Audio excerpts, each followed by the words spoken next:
vous avez vécu quelque chose que peu de personnes peuvent comprendre. Un jour peut être après des années de méditation, de lecture, de quête intérieure, ou peut être de façon totalement inattendue, quelque chose s'est ouvert en vous. Une porte que vous ne saviez même pas exister s'est déverrouillée, et soudainement, vous avez perçu la réalité d'une manière radicalement différente. Les masques sociaux vous sont apparus pour ce qu'ils sont vraiment. Les conversations superficielles sont devenues presque insupportables. Les ambitions qui motivaient autrefois vos journées ont perdu leur attrait magnétique. Et au milieu de tout ce bouleversement, quelque chose d'étrange s'est produit dans votre vie intime.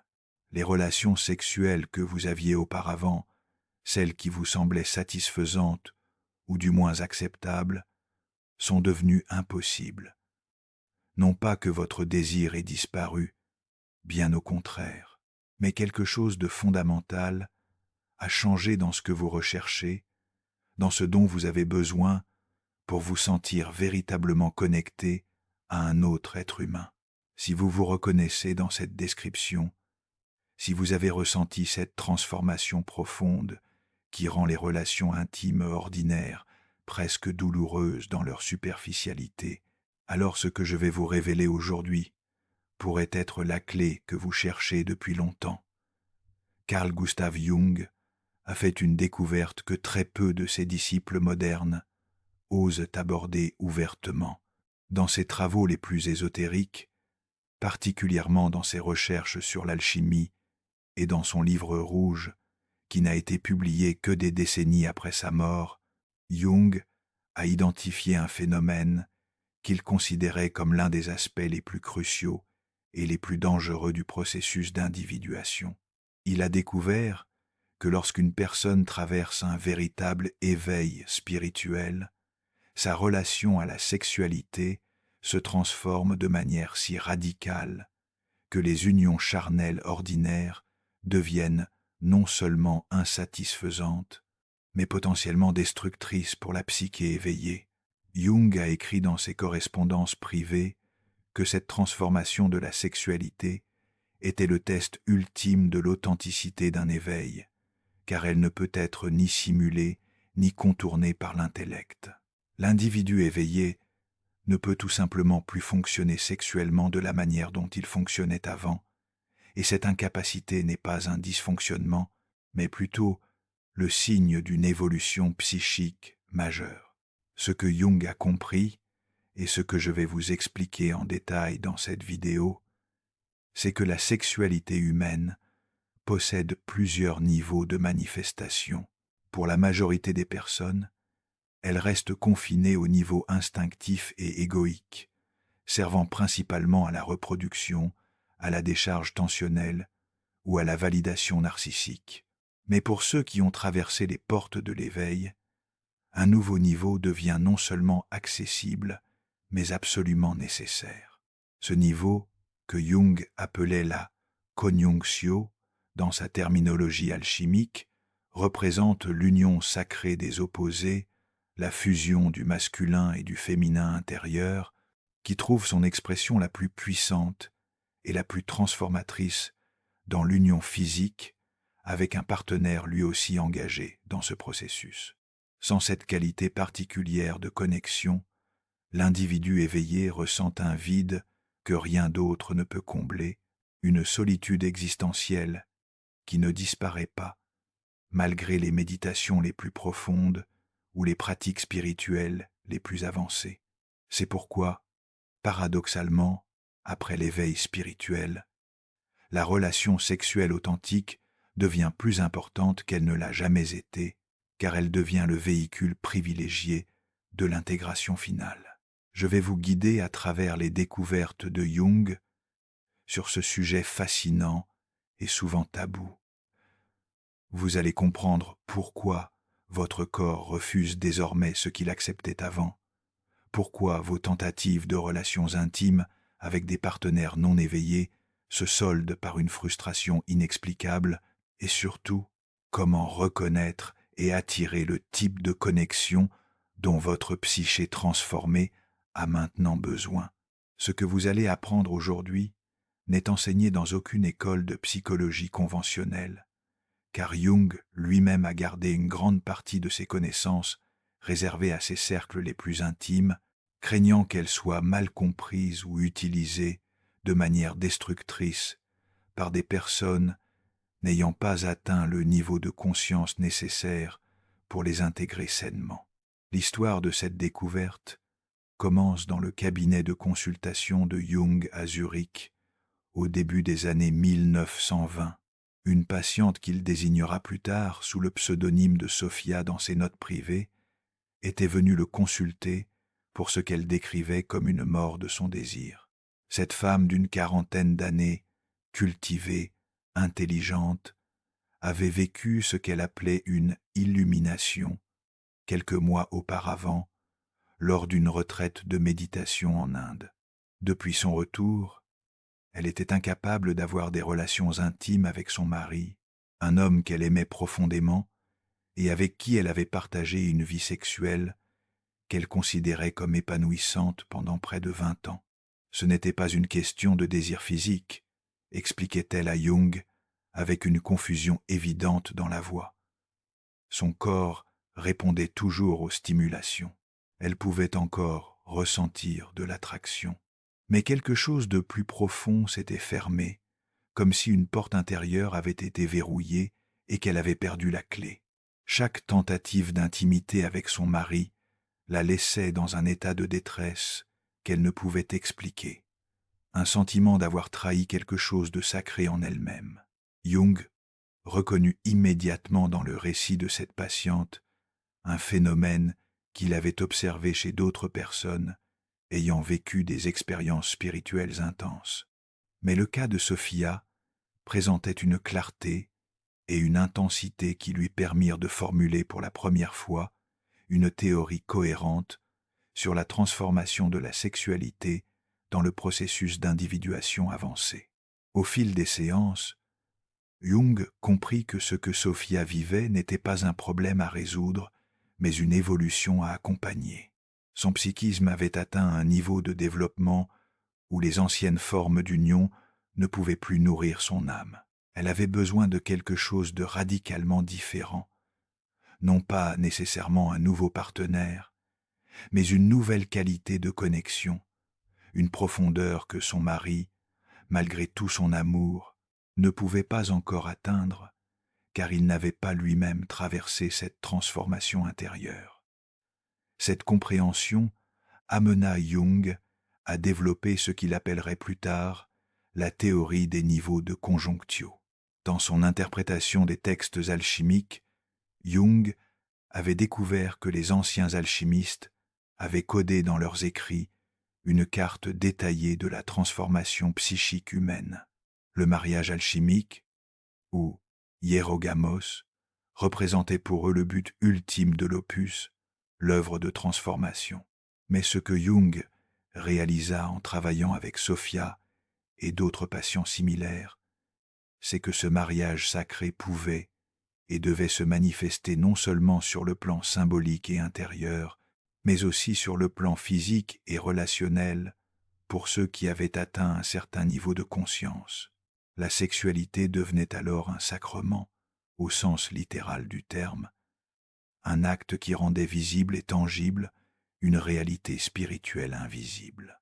Jung identifia 3 niveaux distincts de relations sexuelles, chacun correspondant à un niveau de développement de la conscience.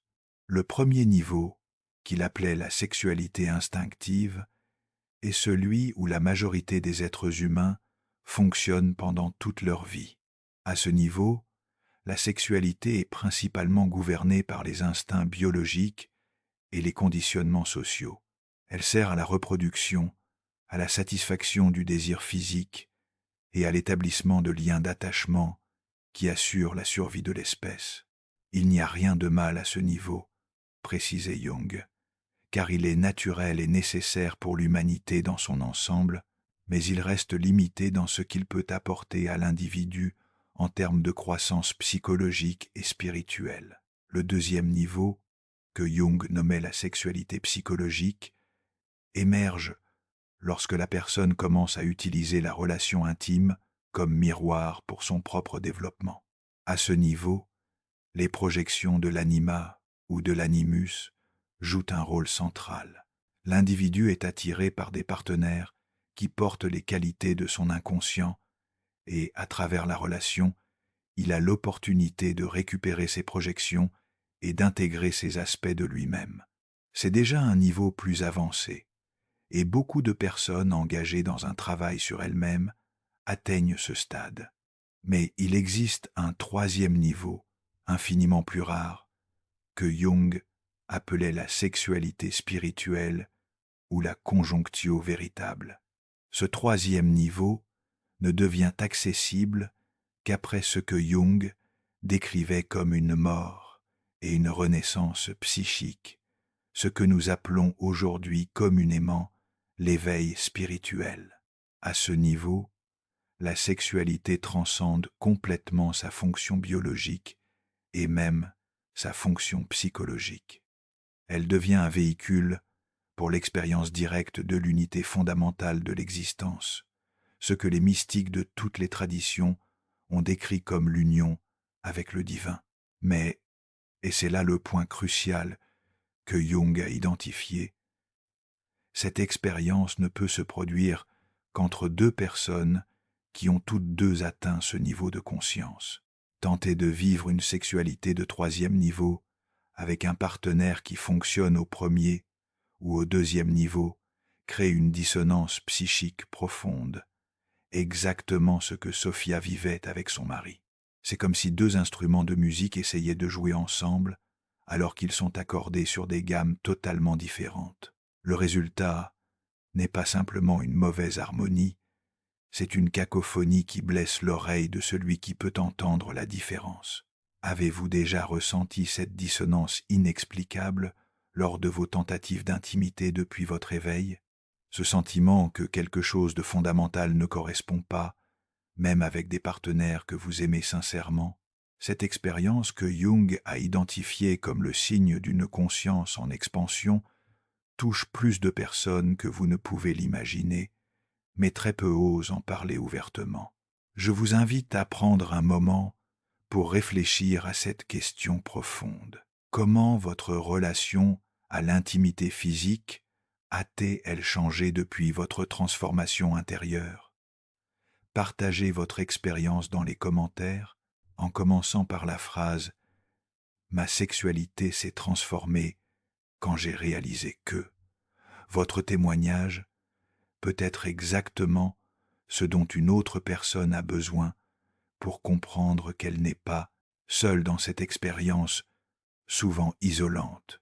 Jung croyait profondément que le partage de ses vécus intérieurs contribuait à l'évolution de la conscience collective et votre courage à nommer votre vérité peut illuminer le chemin pour d'autres âmes en quête de compréhension.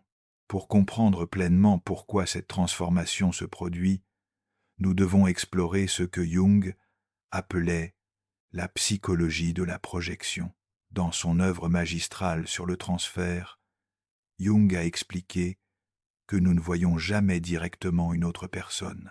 Ce que nous percevons est toujours filtré à travers les contenus de notre propre inconscient. Lorsque nous rencontrons quelqu'un qui nous attire sexuellement, une grande partie de cette attraction vient de la projection de notre anima ou animus sur cette personne. L'anima, pour les hommes, représente l'archétype du féminin intérieur, comprenant toutes les qualités associées au principe féminin que l'homme a refoulé ou n'a pas encore développé consciemment. L'animus, pour les femmes, représente l'équivalent masculin. Dans les premiers stades de développement, ces figures archétypiques sont projetées presque entièrement sur les partenaires potentiels. C'est pourquoi nous tombons amoureux si passionnément et si aveuglément. Nous voyons en l'autre non pas qui il est vraiment, mais l'image de notre propre complétude projetée sur lui. Cette dynamique de projection crée ce que Jung appelait l'état de participation mystique avec le partenaire. Nous nous sentons fusionnés avec l'autre, complet pour la première fois, comme si une partie manquante de nous-mêmes avait enfin été retrouvée. L'intensité de cet état peut être extraordinaire, et l'union physique dans cet état de projection massive peut produire des expériences de plaisir et de connexion très intenses. Mais, et c'est là un point crucial, ces expériences sont fondamentalement illusoires. Ce que nous ressentons n'est pas une véritable connexion avec l'autre personne, mais plutôt la jouissance de notre propre contenu psychique, projeté et rencontré à l'extérieur de nous-mêmes. C'est une forme d'auto-érotisme déguisé, pourrait-on dire, où l'autre sert principalement de surface de projection pour notre propre matériel inconscient. Le processus d'individuation, lorsqu'il est vécu authentiquement, implique progressivement la récupération de ces projections. L'individu commence à reconnaître que les qualités qu'il voyait chez le partenaire sont en réalité des aspects de lui-même qu'il doit développer intérieurement. Cette récupération des projections est un des travaux les plus difficiles et les plus importants du développement psychologique. Elle implique de renoncer à l'illusion que l'autre peut nous compléter, de faire le deuil de cette fusion fantasmée qui promettait de combler tous nos manques. Mais ce travail, aussi douloureux soit-il, ouvre la porte à quelque chose d'infiniment plus précieux, la possibilité d'une relation véritable, où deux êtres complets se rencontrent dans leur plénitude respective, plutôt que de s'accrocher l'un à l'autre dans une tentative désespérée de combler leur vide mutuel. L'éveil spirituel accélère dramatiquement ce processus de récupération des projections. Lors d'une expérience d'éveil authentique, le voile qui séparait le conscient de l'inconscient devient soudainement beaucoup plus transparent. L'individu peut voir, souvent avec une clarté douloureuse, les mécanismes de son propre psychisme qui étaient auparavant cachés. Les projections qui semblaient si réelles, si certaines, sont soudainement révélées pour ce qu'elles sont, des constructions de son propre esprit superposées à la réalité. Cette révélation peut être profondément déstabilisante, particulièrement dans le domaine de la sexualité et des relations intimes. La personne éveillée ne peut tout simplement plus maintenir les illusions qui rendèrent possibles les relations intimes ordinaires. Elle voit trop clairement la machinerie psychique à l'œuvre, et cette vision rend impossible le retour à l'innocence antérieure. Jung a identifié 4 types distincts de réponses à cette transformation de la sexualité après l'éveil. Le premier type, qu'il appelait le renonçant, réagit en abandonnant complètement la sexualité. Ces individus concluent, souvent à tort selon Jung, que l'éveil signifie la fin du désir charnel et que la poursuite de relations intimes est incompatible avec leur nouveau niveau de conscience. Ils deviennent célibataires, non par choix libre, mais par une forme de répression spiritualisée. Jung mettait en garde contre cette réponse, car elle représente selon lui un évitement du travail d'intégration plutôt que son accomplissement. Le corps et ses désirs ne disparaissent pas simplement parce que la conscience s'est élargie. Ils doivent être transformés et intégrés, non supprimés. Le deuxième type, que Jung nommait le nostalgique, tente désespérément de retrouver les expériences sexuelles d'avant l'éveil. Ces personnes multiplient les partenaires, essaient de nouvelles pratiques, cherchent des sensations toujours plus intenses dans l'espoir de retrouver ce qui a été perdu.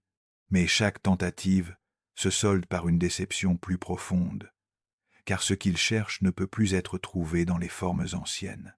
Le nostalgique risque de s'épuiser dans cette quête futile, développant parfois des comportements compulsifs ou addictifs dans sa tentative de recréer une expérience qui n'est tout simplement plus accessible pour lui.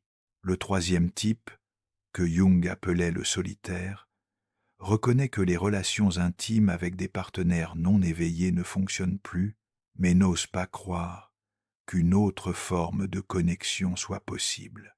Ces individus se résignent à une vie sans intimité profonde, convainquant eux-mêmes que c'est le prix à payer pour leur évolution spirituelle.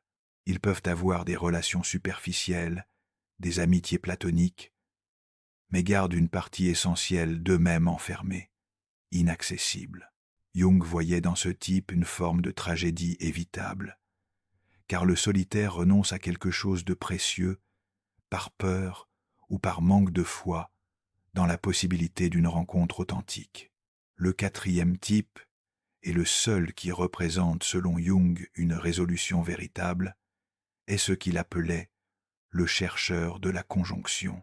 Cette personne reconnaît pleinement la transformation qui s'est produite en elle, accepte que les anciennes formes de relations ne peuvent plus la satisfaire, mais maintient une foi active dans la possibilité d'une rencontre avec un partenaire, lui aussi engagé dans ce niveau de conscience.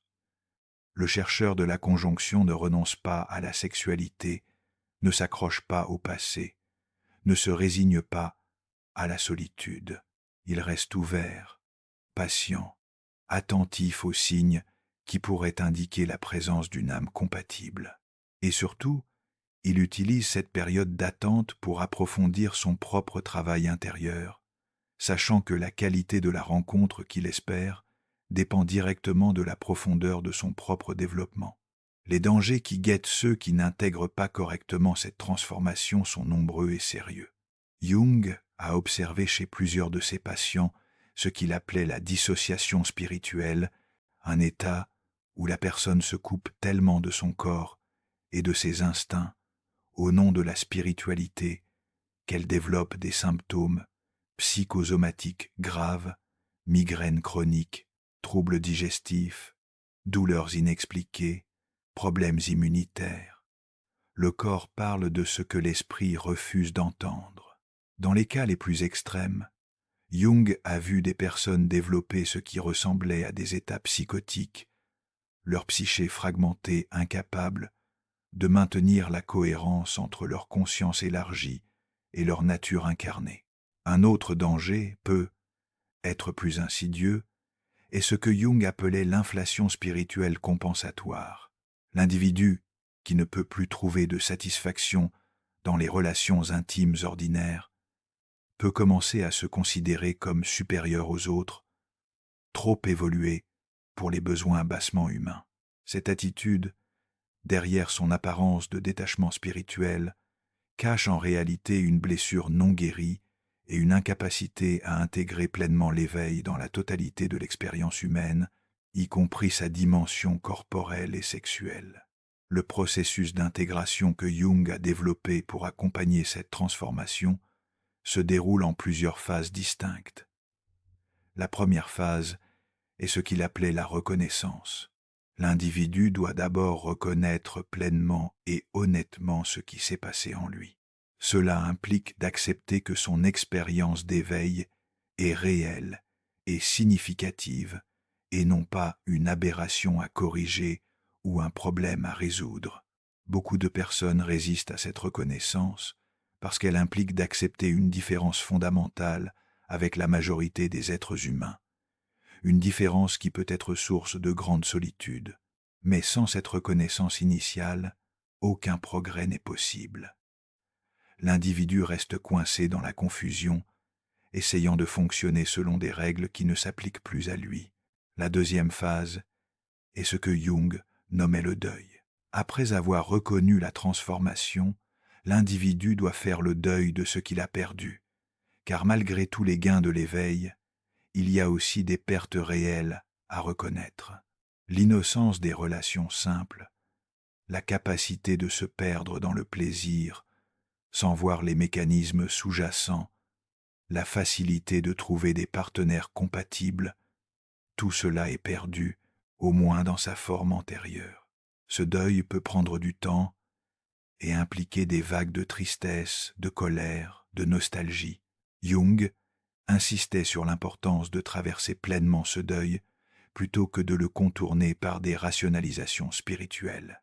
Dire que l'on est au-dessus de ses besoins humains, quand en réalité on souffre de leur perte, n'est pas de la sagesse, c'est du déni. La troisième phase est ce que Jung appelait la préparation. Une fois le deuil traversé, l'individu peut commencer à se préparer activement pour la nouvelle forme de relation qui correspond maintenant à son niveau de développement. Cette préparation implique un travail intérieur approfondi sur plusieurs fronts. D'abord, le travail avec l'anima ou l'animus doit être poursuivi et approfondi. Même si les projections massives ont été récupérées, il reste toujours des couches plus subtiles à intégrer. Plus ce travail est avancé, plus l'individu sera capable de rencontrer un partenaire réel dans sa vérité plutôt qu'à travers le voile des projections. Ensuite, le travail avec la shadow, l'ombre, doit être intensifié, car c'est souvent dans notre ombre que se cachent les aspects de nous-mêmes qui sabotent nos relations, les peurs, les désirs inavoués, les blessures non guéries, qui nous font fuir ou attaquer quand l'intimité devient trop proche. Si tu souhaites approfondir et mettre en pratique ces enseignements au quotidien, découvre l'e-book La méthode LOD de Jung, 5 minutes par jour pour la paix intérieure et la clarté mentale, grâce au QR code à l'écran ou aux commentaires épinglés ci-dessous. 4e phase, la plus mystérieuse et la plus difficile à décrire, est ce que Jung appelait l'attente active.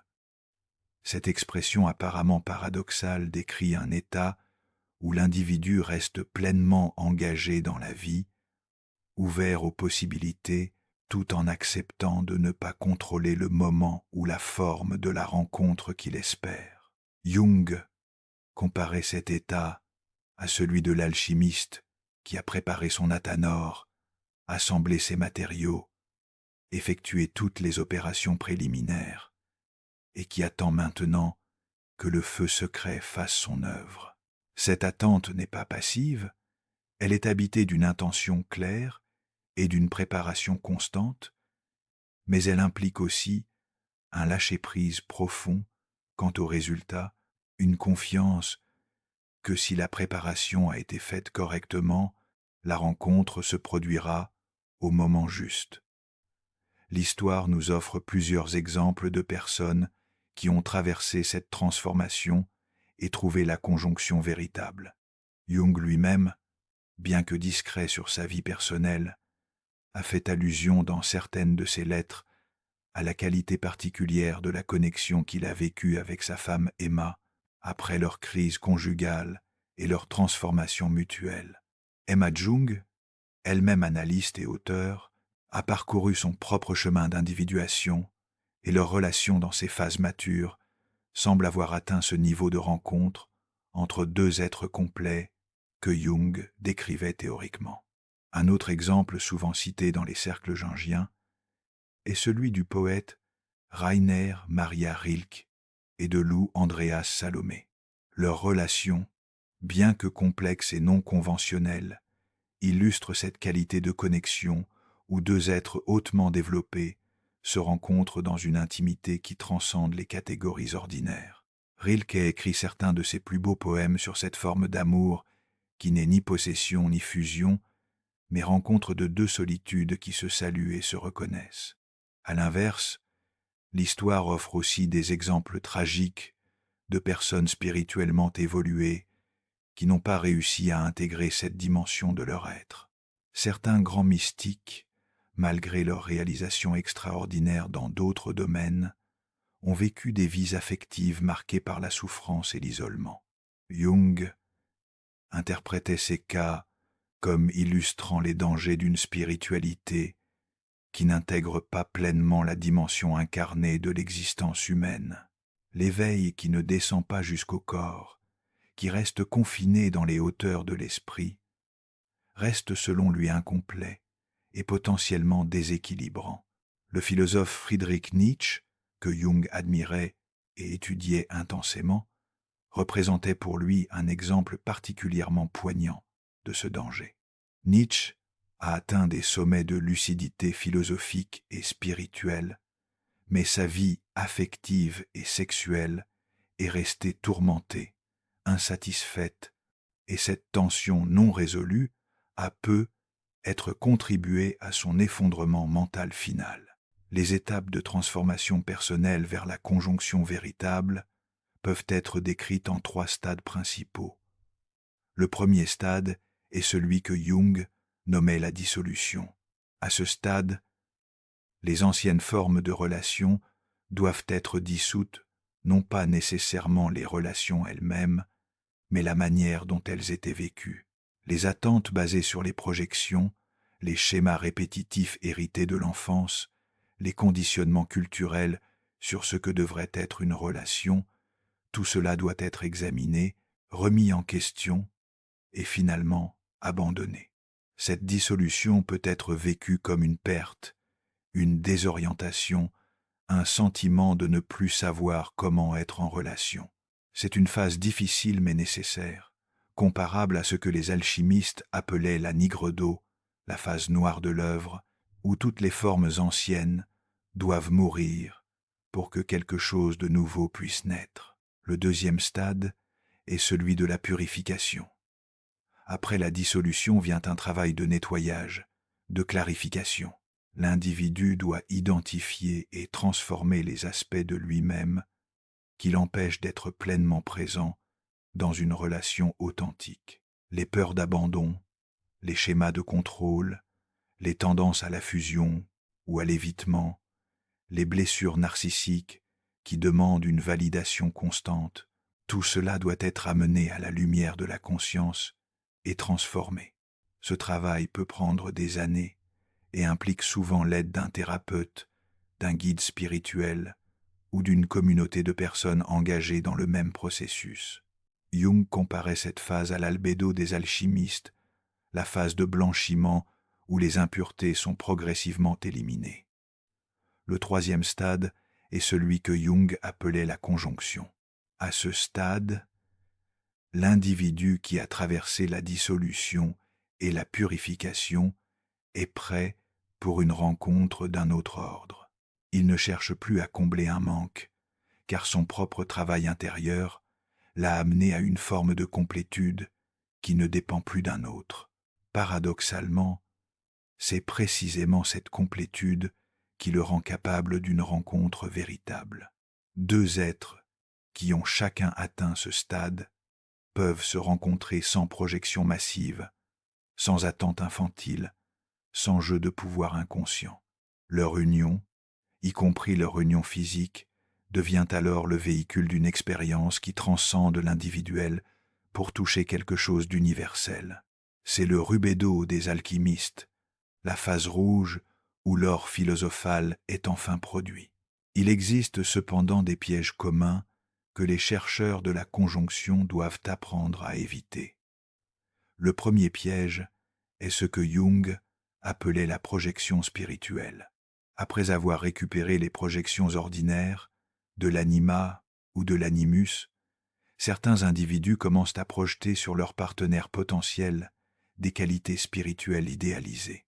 Ils cherchent l'âme sœur parfaite, le jumeau cosmique, le partenaire divinement destiné. Cette recherche, aussi séduisante soit-elle, est encore une forme de projection qui empêche la rencontre avec un être humain réel dans toute sa complexité et son imperfection. Le partenaire de la conjonction n'est pas un être parfait ou idéalisé.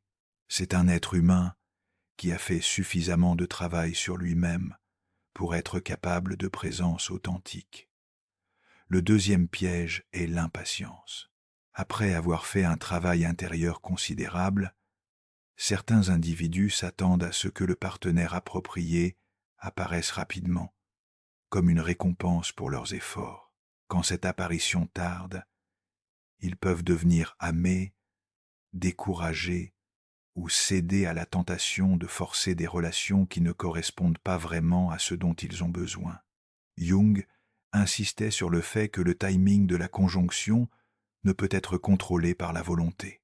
Elle se produit quand les conditions intérieures et extérieures sont réunies et toute tentative de forcer ce moment ne produit que frustration et échec. Le troisième piège est ce que Jung appelait le perfectionnisme spirituel. Certains individus, après avoir goûté à des expériences de connexion profonde, deviennent incapables de tolérer quoi que ce soit de moins intense. Ils rejettent des partenaires potentiellement compatibles parce que la connexion n'est pas immédiatement transcendante. Mais Jung rappelait que même la conjonction véritable n'est pas un état permanent de fusion mystique. Elle a ses moments d'intensité et ses moments de quotidienneté, ses sommets et ses vallées. Exiger que chaque interaction soit une expérience de pic est une forme d'immaturité spirituelle déguisée en exigence élevée. Le quatrième piège est l'isolement protecteur. Certains individus, après avoir été déçus dans leur tentative de connexion, construisent des murs si élevés autour de leur cœur que même un partenaire approprié ne peut les atteindre. Ils rationalisent cet isolement en termes spirituels, prétendant avoir transcendé le besoin de relation, alors qu'en réalité, ils ont simplement développé une défense sophistiquée contre la vulnérabilité. Jung était clair. La conjonction exige une ouverture radicale, une disponibilité à être touché et transformé par la rencontre. Cette ouverture comporte des risques, mais sans elle, aucune union profonde n'est possible. Pour maintenir l'état de préparation et éviter ces pièges, Jung recommandait plusieurs pratiques. La première est le travail régulier avec les rêves. Les rêves, selon Jung, sont des messages de l'inconscient qui nous informent sur notre état psychique réel, au-delà de ce que notre ego préfère croire. En travaillant régulièrement avec ses rêves, l'individu reste en contact avec les couches profondes de sa psyché et peut être alerté quand il tombe dans un piège ou dévie de son chemin. Les rêves contenant des images de mariage, d'union, de rencontres avec des figures de l'autre sexe sont particulièrement significatifs dans ce contexte et méritent une attention spéciale. La deuxième pratique est ce que Jung appelait l'imagination active. Cette technique développée par Jung lui-même consiste à entrer en dialogue conscient avec les figures et les images qui émergent de l'inconscient. Pour quelqu'un engagé dans la quête de la conjunctio, cela peut impliquer des dialogues avec l'anima ou l'animus, avec la figure du partenaire idéal ou avec d'autres aspects de la psyché liés à la capacité d'intimité. Ces dialogues ne remplacent pas la relation réelle, mais ils préparent le terrain intérieur pour qu'une telle relation soit possible. La troisième pratique est le maintien d'une vie incarnée. Jung mettait en garde contre la tendance des personnes spirituellement orientées à négliger leur corps et leur vie pratique. Quelqu'un qui attend la conjunctio ne devrait pas vivre dans un état de suspension, retiré du monde, en attendant que le partenaire apparaisse. Au contraire, il devrait être pleinement engagé dans la vie, prenant soin de son corps, développant ses talents, contribuant à sa communauté. C'est dans cette vie pleine et engagée que la rencontre a le plus de chances de se produire, non pas dans l'isolement et l'attente passive. La quatrième pratique est la cultivation de la communauté. Jung reconnaissait que le chemin d'individuation peut être terriblement solitaire, particulièrement dans ses phases avancées.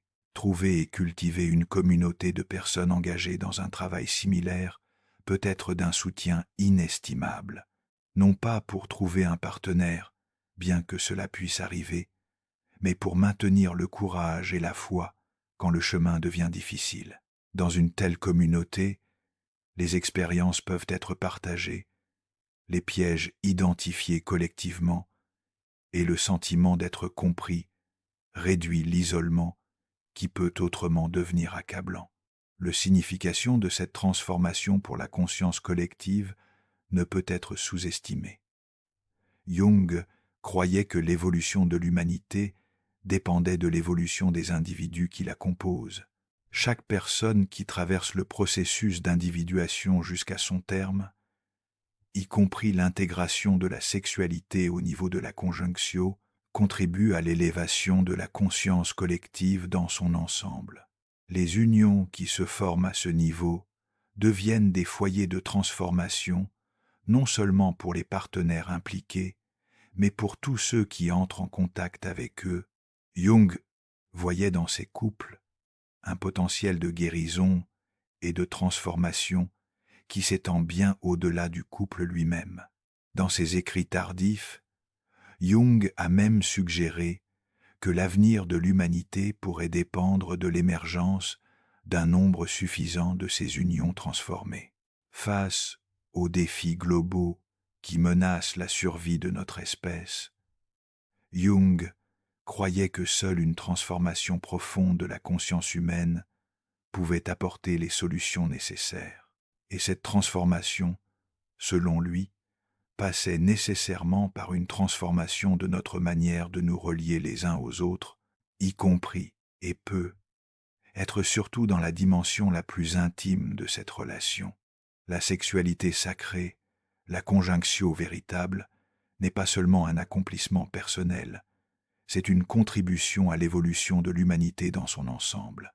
Revenons maintenant à Sophia, la patiente dont le cas a permis à Jung de développer ses idées. Après plusieurs années de travail analytique, Sophia a traversé les phases que Jung avait identifiées. Elle a reconnu la réalité de sa transformation, fait le deuil de ce qu'elle avait perdu et s'est engagée dans un travail de préparation approfondi. Ce qui s'est passé ensuite n'était pas ce qu'elle avait anticipé.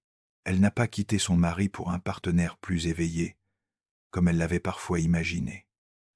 Au lieu de cela, quelque chose de plus subtil et de plus profond s'est produit. Son propre travail intérieur, sa présence transformée, a commencé à affecter son mari de manière qu'elle n'aurait pas pu prévoir. Confrontée à une femme qui ne jouait plus les anciens jeux, qui ne répondait plus aux anciennes dynamiques, son mari a lui-même commencé à se questionner, à chercher, non pas parce qu'elle le lui demandait ou l'y poussait, mais simplement parce que la présence d'un être transformé crée un champ qui invite à la transformation. Plusieurs années après le début de son analyse avec Jung, Sophia a rapporté que son mari avait traversé sa propre crise et sa propre ouverture. Pas aussi dramatique que la sienne peut-être, pas exactement de la même nature, mais suffisamment profonde pour qu'un nouveau niveau de rencontre devienne possible entre eux. Leur vie sexuelle, qui avait été morte pendant si longtemps, s'est graduellement transformée en quelque chose que Sophia décrivait comme une prière incarnée, non pas plus fréquente ou plus techniquement sophistiquée que ce qu'elle avait connu avant, mais qualitativement différente d'une manière qu'elle avait du mal à exprimer en mots. Quand ils se réunissaient maintenant, disait-elle à Jung, ce n'étaient plus deux personnes cherchant quelque chose l'une de l'autre. C'étaient deux présences s'offrant mutuellement. Et dans cette offrande réciproque, quelque chose de plus grand que chacun d'eux se révélait. Jung a noté que le cas de Sophia illustrait un point important. La conjonctio ne nécessite pas nécessairement de trouver un nouveau partenaire. Elle peut parfois se développer au sein d'une relation existante, si les deux partenaires sont disposés au travail de transformation que cela exige. Mais il a aussi noté, avec son honnêteté caractéristique, que ce n'est pas toujours possible. Certaines relations sont fondées sur des dynamiques si profondément incompatibles avec le niveau de conscience atteint par l'un des partenaires que leur dissolution devient inévitable, non par échec, mais par évolution. Chaque situation est unique, et Jung mettait en garde contre toute prescription universelle sur ce que les individus devraient faire dans leur relation après l'éveil. Ce que je veux que vous reteniez de tout cela, c'est que votre transformation n'est pas un problème à résoudre, mais un seuil à traverser. Si vous avez vécu un éveil spirituel et que vous constatez que votre relation à la sexualité a fondamentalement changé, vous n'êtes pas brisé, vous n'êtes pas dysfonctionnel, vous n'avez pas perdu quelque chose d'essentiel. Au contraire, vous avez gagné quelque chose de précieux. La capacité de percevoir et de demander une qualité de connexion que la plupart des êtres humains ne soupçonnent même pas exister. Cette capacité vient avec ses défis, c'est vrai. Elle peut vous plonger dans la solitude si vous ne trouvez pas de partenaire compatible. Elle peut vous faire souffrir de voir des relations qui vous semblent maintenant insipides, là où vous trouviez autrefois satisfaction. Mais elle porte aussi la promesse d'une intimité d'une profondeur que peu d'êtres humains ont la chance d'expérimenter. La sexualité, après l'éveil, n'est pas moins importante qu'avant. Elle est infiniment plus importante, car elle devient le lieu où l'esprit et le corps, le divin et l'humain, le transcendant et l'immanent peuvent se rencontrer et s'unifier. Jung a écrit que la conjonction était le symbole central de l'alchimie et de l'individuation parce qu'elle représentait l'union des opposés ultimes. Et cette union, bien qu'elle doive d'abord se réaliser intérieurement, trouve son expression la plus complète et la plus transformatrice dans la rencontre de deux êtres qui ont chacun fait ce travail intérieur. Ce n'est pas un luxe spirituel ou une aspiration romantique idéalisée, c'est, selon Jung, un besoin profond de la psyché humaine évoluée et une contribution nécessaire à l'évolution de la conscience collective. Si vous vous êtes reconnu dans ce que j'ai partagé aujourd'hui, si les mots sur la transformation de la sexualité après l'éveil ont résonné avec votre propre expérience, alors sachez que vous avez trouvé un espace où cette dimension souvent indicible de votre parcours peut être explorée et comprise. Notre chaîne est dédiée à accompagner les chercheurs sincères sur le chemin jungien de la transformation intérieure, et chaque vidéo que nous partageons est une invitation à approfondir votre compréhension de vous-même et de votre potentiel de connexion authentique.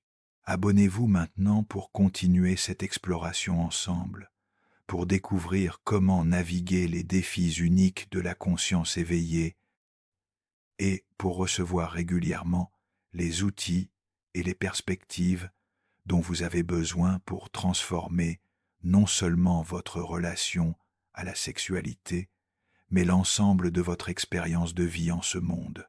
Votre éveil n'est pas une fin, c'est un commencement.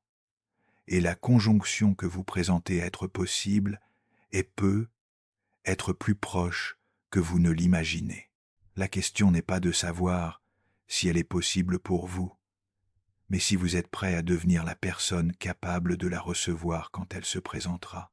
Si tu souhaites approfondir et mettre en pratique ces enseignements au quotidien, découvre l'e-book La méthode LOD de Jung, 5 minutes par jour pour la paix intérieure et la clarté mentale, grâce au QR code à l'écran ou aux commentaires épinglés ci-dessous.